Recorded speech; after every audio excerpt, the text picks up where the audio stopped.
বাড়ি বিলোনিয়া। আপনি তো ভারতীয়ান। হ্যাঁ। আচ্ছা, কি হয়েছে আপনার ওই সাইডটাতে, বাংলাদেশের সাইডে? আসার সময় আমরা তো 500 টাকা করে ভ্রমণ ট্যাক্স কাটা হয়েছে।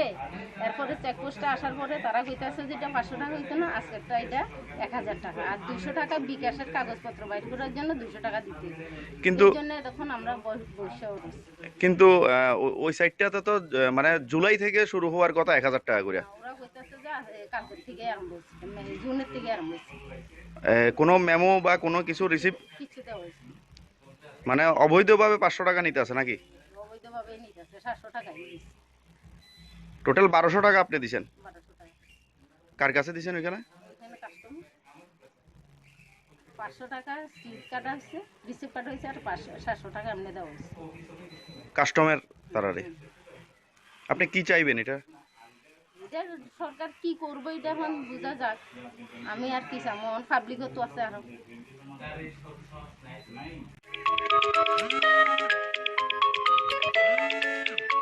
নাম কি দাদা? আমার নাম কৌশিক সরকার। হ্যাঁ, কি হয়েছে? আমি বাংলাদেশ থেকে আসছি, আসার সময় টেবিল টেস্ট কাটছি 500 টাকা। এখানে আসার সময় বলে দেয় ওরা 1000 টাকা লাগবে। কে বলছে? এই বাংলাদেশের কাস্টম।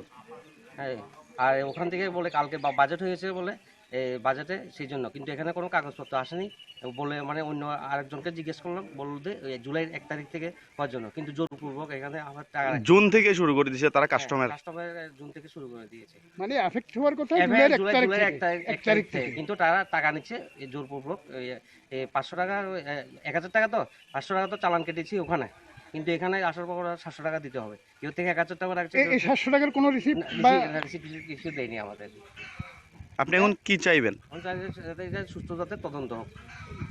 এটা Bangladesh custom, Bangladesh customer, Bangladesh customer.